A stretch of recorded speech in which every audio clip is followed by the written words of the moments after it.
Close your eyes for 1 second. Somebody's grandmother's living room. Plastic still on the good couch. That little dial radio going in the kitchen.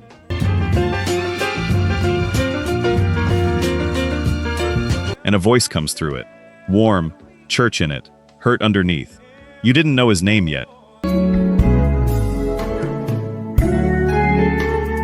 Over and over. You just knew the grown folks got quiet. Donny Hathaway, gone at 33, 10 moments, counting down, and one of them ends somewhere I did not expect.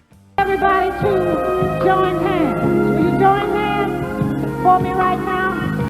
Number 10, The Boy in the Projects.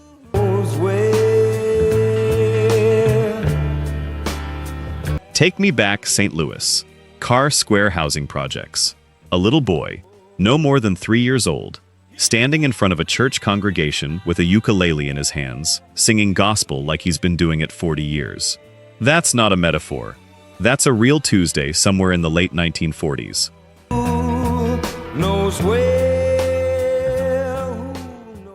Donny was born Donny Edward Pitts in Chicago on October 1st, 1945, and raised in the Carr Square projects in St. Louis by his grandmother, Martha, herself a professional gospel singer. He was singing in the church choir beside her at 3 years old, and by 6 he was performing professionally as Donny. He was not a novelty act. Everybody who heard that child said the same thing. He already knows something. Not that he had a nice voice for his age, that he understood what the song was about.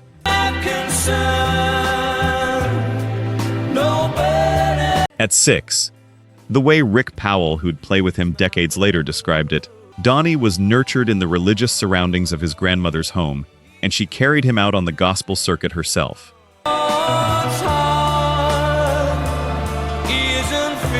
By high school in St. Louis, he was a known piano prodigy, and in 1964, he earned a full scholarship to Howard University.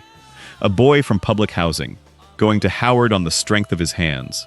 But that gospel foundation, the church, the grandmother, the choir, the hymn book, that never left him. Not one day. Every love song he ever sang has a hymn buried underneath it. Every one. He ain't heavy. When you hear Donny Hathaway bend a note and hold it, and let it break just slightly at the top, that is not a technique somebody taught him in a studio in 1971. That's a boy in a church in St. Louis with his grandmother watching from the front row. And if you grew up in a house where somebody sang in the choir, you feel this differently than everyone else. You already know exactly what I mean.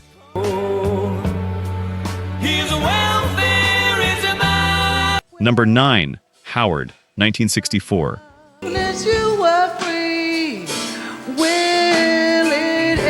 Picture a music building.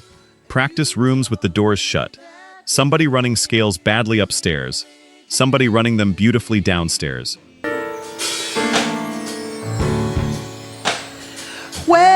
Radiator heat and floor wax and cold coffee. Washington, D.C. Howard University, 1964. Hathaway arrived on a fine arts scholarship. Where is the love you said was mine? And while he was there, he met both his future wife, Lalah, and a young musician named Roberta Flack.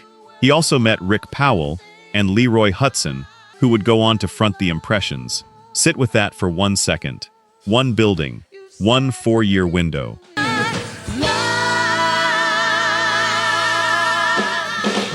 And inside it are the pieces of 2 separate careers that would define American soul music for the next decade. Nobody in that hallway knew. They were just kids arguing about voicings. He played around town with a cocktail jazz outfit called the Rick Powell Trio. Weeknight gigs, small rooms.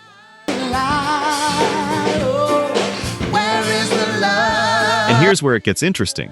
He never finished. He left after 3 years, because the job offers were already coming in faster than the degree could matter. Think about what that takes. You're 21, you're on scholarship, your professors have recognized what you are and they're pushing you, and you walk out of the building because the industry is already calling your name.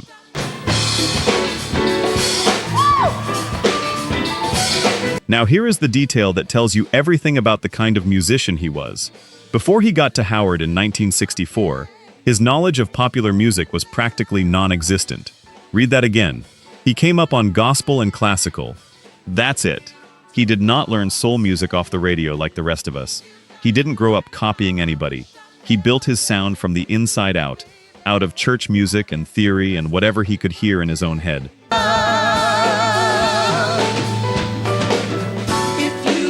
That is why nothing he ever recorded sounds quite like anybody else. And I know you've felt that. You put on a Donny Hathaway record and there's a half second where you think, what is this exactly? Is it soul? Is it jazz? Is it a hymn? Yes, all of it. On purpose. By a man who never learned the rules he was supposed to be breaking. And when he left that building, he did not become a star.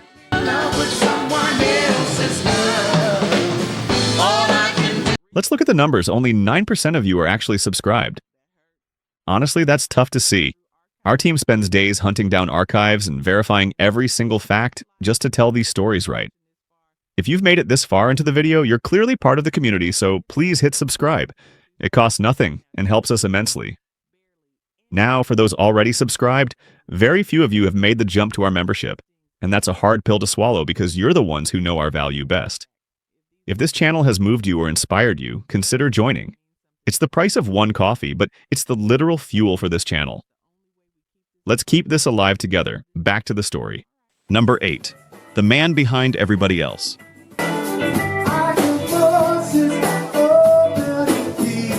Take me back to Chicago at the end of the 60s. Studios humming all night. Smoke in the booth. Charts spread across a piano lid. And a skinny young arranger in glasses writing music for other people's hits. Then going home before the applause. That was Donny Hathaway for years. He worked behind the scenes as a producer, arranger, songwriter, and session pianist. He backed Aretha Franklin, Jerry Butler, and the Staple Singers. He joined the Mayfield Singers, the studio backing group that supported Curtis Mayfield's Impressions.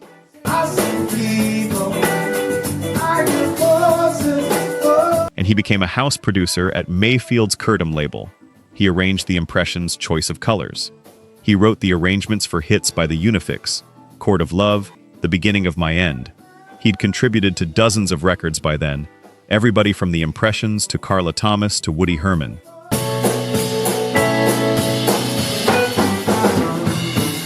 Woody Herman, a big band jazz legend. That's the range we're talking about. You have heard this man's hands on records you never once associated with him. I promise you that.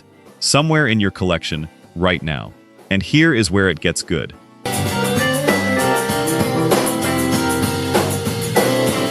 He got his Atco contract because King Curtis, the saxophone giant, spotted him at a music industry trade convention. One room, one person paying attention. That's the whole hinge of the story. If King Curtis is standing somewhere else that afternoon, we might not be having this conversation.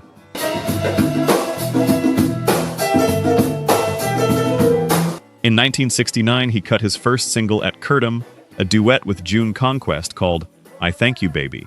Then he signed with Atco as a solo artist. This is the part right here that I love about this story. Everybody in the building already knew.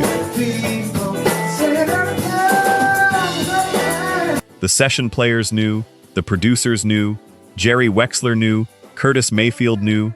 The public was the last to find out who Donny Hathaway was. And by the time we did, he'd already been shaping the sound of the era for years without a single person clapping for him. Some of you just smiled. Because you know somebody exactly like that. And when the public finally did find out, it happened with a record that barely has any lyrics on it.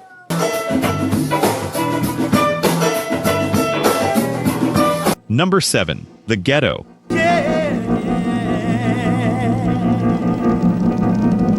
You know exactly what song this is before I even finish the sentence. That conga, that Wurlitzer, that chant. The Ghetto. Released as a single in 1969, co-written by Hathaway with his Howard friend Leroy Hutson. Nearly 7 minutes long.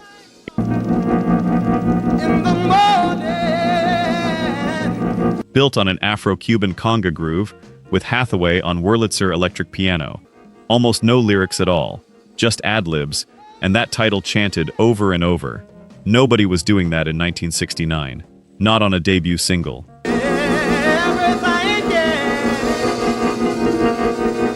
You do not introduce yourself to America with a 7-minute, mostly instrumental jam.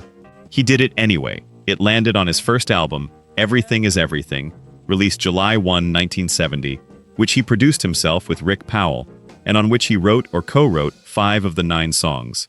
Phil Upchurch on that unforgettable bass line on the opener.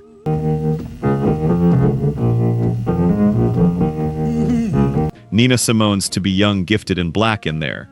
Ray Charles's I Believe to My Soul. And the single itself? Modest. Number 87 on the Hot 100. Number 23 R&B. Modest. On Paper. Listen close to that record and you'll hear voices behind the groove. Men talking, like a street corner. And a baby crying. That baby is his daughter. That's Lalah Hathaway on her father's very first hit record.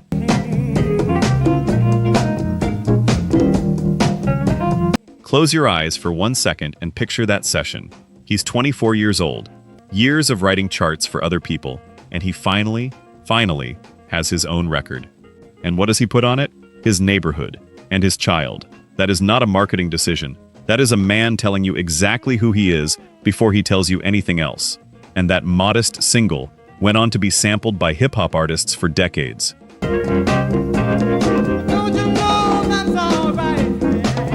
A whole generation heard that groove secondhand, moving through somebody else's record, never knowing whose fingerprints were on it. You know exactly what I'm talking about. You've heard it and not known it.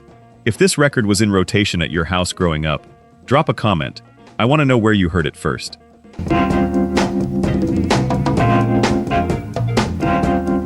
Number 6. This Christmas. This Christmas, and as we trim the tree. You know this one. You have known it your whole life. That horn intro, those bells, that half second before it starts where the whole room changes temperature. But sit with me for a minute, because where this song came from is a story that makes it sound even better going forward. This Christmas. The lyrics were written by Nadine McKinner, who wrote them in 1967 while working as a postal carrier in Chicago during a blizzard. 25 years old, on her route, looking at the houses all dressed up, delivering Christmas catalogs, writing what she called homemade poetry, turned into songs in a spiral notebook. Hang all the mistletoe on. Nat King Cole's The Christmas Song was in her head the whole time. A mail carrier, in the snow, with a notebook in her coat. Her boyfriend happened to be doing decorating work at Donny Hathaway's office, and at her house. He set up the meeting. She sang him the lyrics. Will be a very special Christmas. Hathaway loved it. She said she called the whole thing a God job. This Christmas was released by Atco on December 9th, 1970. And here is the part nobody expects. It went nowhere. Number 11 on Billboard's Christmas singles chart, and otherwise almost nothing. And as I look around, your eyes outshine the town. The song you cannot escape from Thanksgiving to New Year's was, on release, a flop. It got its second life when Atco slipped it onto a revised edition of their Soul Christmas compilation in 1991, and from there it became a modern standard. ASCAP has ranked it among the most performed holiday songs of all time. Phil Upchurch called it, flat out, the premier holiday song written by an African American.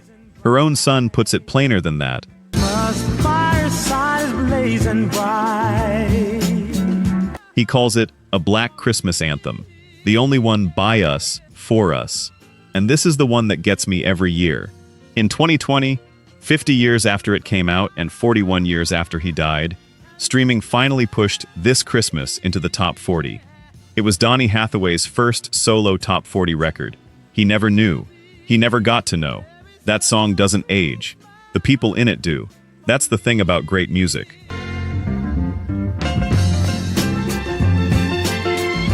Number 5. Live, 1972. We don't need to escalate. If you have ever wanted to know what it actually felt like to be in a room with Donny Hathaway, there is a record that answers that completely. And a lot of people will tell you it's the best live album anybody ever made. Take me back to 1971. The Troubadour in Hollywood, the last week of August.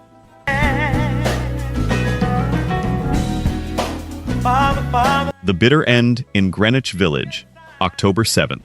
2 clubs, a few hundred people in each one. That's it. Jerry Wexler at Atlantic is the one who pushed for it. He'd watched Hathaway on a stage and knew that whatever was happening up there was not making it onto the studio records. The venues were picked on purpose. Small, club-sized, close.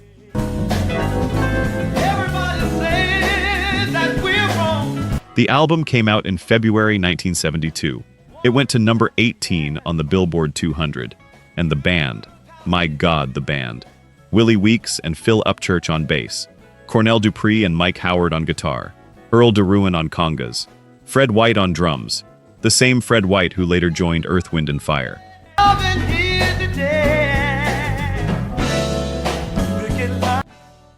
The Ghetto stretches past 10 minutes with Hathaway soloing on electric piano. Voices Inside runs 14, with a Willie Weeks bass solo that people are still arguing about. But that is not why people love this album. They love it for one moment. He starts singing Carole King's "You've Got a Friend," and the audience joins in on the chorus. An impromptu chorus.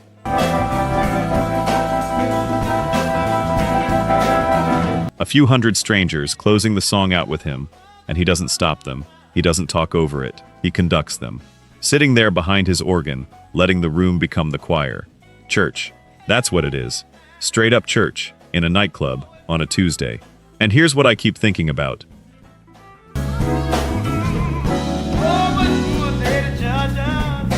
That's a boy from the Carr Square projects who spent his entire childhood turning congregations into choirs, doing the exact same thing in Hollywood, 25 years later, with the tape rolling. Some records don't just capture a moment, they become it. And that's about the highest point of his life.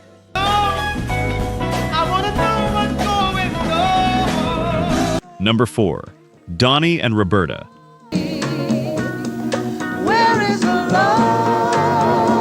Now, you remember this, don't you? Every wedding, every basement party, every last slow song of the night, when the lights come halfway up and nobody wants to leave yet.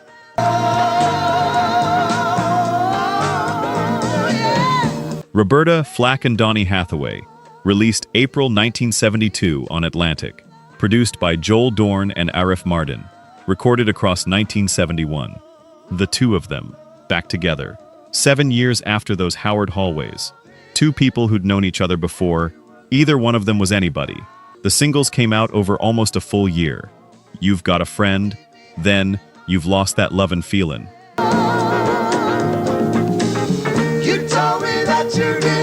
Then, in April of '72, Where Is the Love? That one, written by Ralph McDonald and William Salter, went to number 5 on the Hot 100 and spent a week at number 1 on both the Easy Listening chart and the R&B chart.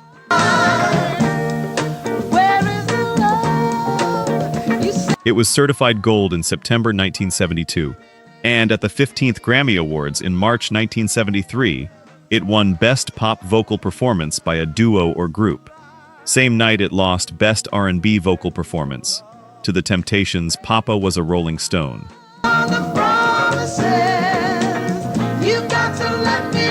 You want to know how loaded 1972 was?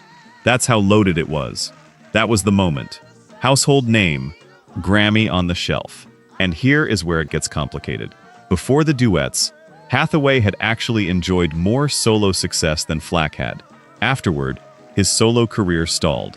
No high-profile success at all until the two of them came back together in 1978. Read that back slowly.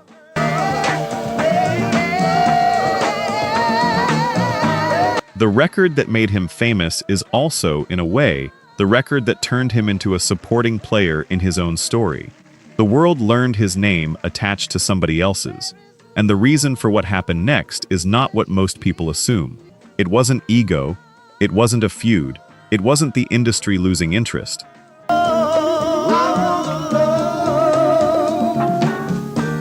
Number 3. Someday We'll All Be Free.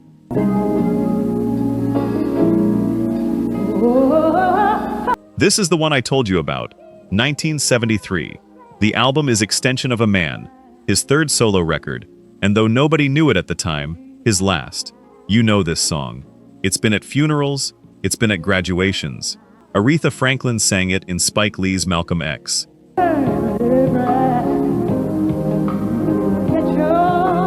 People reached for it in the days after September 11th.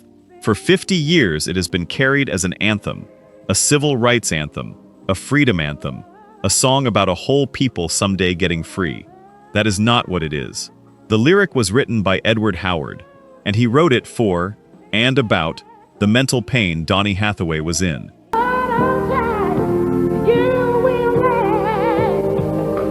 Hathaway had been diagnosed with paranoid schizophrenia around the time that song was written. Howard's own words, what was on his mind was Donny, because Donny was a very troubled person. He hoped that at some point Donny would be released from everything he was going through.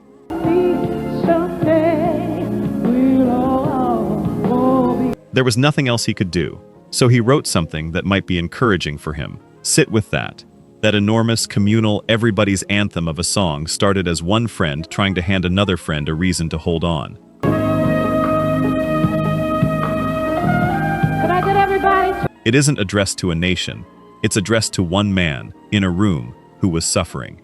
Howard himself said as much later, that a lot of people took it as an anthem, and that's fine, but that wasn't what he wrote it for. And I told you I didn't expect it to end here. Hathaway loved that song more than almost anything he did.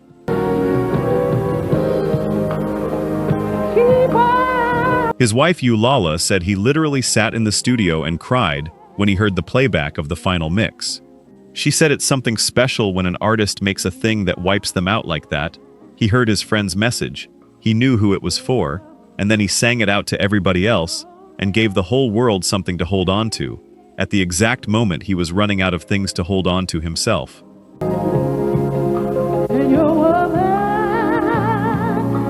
Number 2. The Missing Years. Never be more than friends, all the while inside. Here's a question I want you to sit with for a second. Between 1973 and 1979, 6 full years, straight through the greatest stretch soul music ever had. Sweeter and sweeter, love roll. How many solo albums did Donny Hathaway release? None. Not one. Extension of a Man, in 1973, was the last one. He kept producing for other people into the mid-70s, but he was struggling badly with depression and was hospitalized again and again. Knew it was real, the way you make me feel. The hospital stays, and the interrupted studio sessions opened a rift between him and Roberta Flack. His illness put the whole career on hold. Now think about who was making records in those years. Stevie, Marvin, Al Green, Curtis, Earth, Wind and Fire. And time just seems to fly. The entire golden window, all of it happening at once. And the man every single one of those people would have called a genius. Sitting it out. Not because the phone stopped ringing, not because he ran out of ideas, because he could not get out from under what he was carrying. Hearts in love with true love. And here's something worth saying out loud. This is the 70s.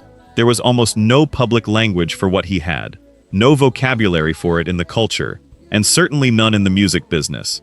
A man like that didn't get support. He got a reputation. Difficult, unreliable, erratic. He was sick. That's all. He was sick, and he was working anyway. But here's where it gets good, and I mean that. Never be more than friends, all the while inside. In 1977, he and Flack patched things up, and he temporarily left the hospital to record a duet for her Blue Lights in the Basement album. That song is The Closer I Get to You. In 1978, it became their second R&B #1, and it went to #2 on the pop chart. He left a hospital to cut one of the most beloved Quiet Storm records ever made, and it worked. It absolutely worked. On the strength of it, they started work on a second full duet album. Everything was coming back. Everybody who loved him could feel it happening.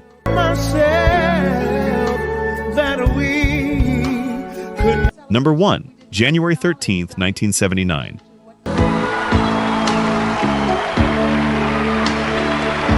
New York City. Winter. A studio with the heat turned up too high and coffee going cold on the console. Hathaway was recording the duet album on January 13th, 1979, working with the producers and musicians Eric Mercury and James Montume. I'd like for you to welcome to the stage the very talented Peebo Bryson. 2 songs from those sessions were already finished. Back Together Again and You Are My Heaven. He was 33 years old, and he was coming back. And then, partway into the session, Mtume later recalled, Hathaway began behaving irrationally, delusional. Mtume and Mercury ended the session.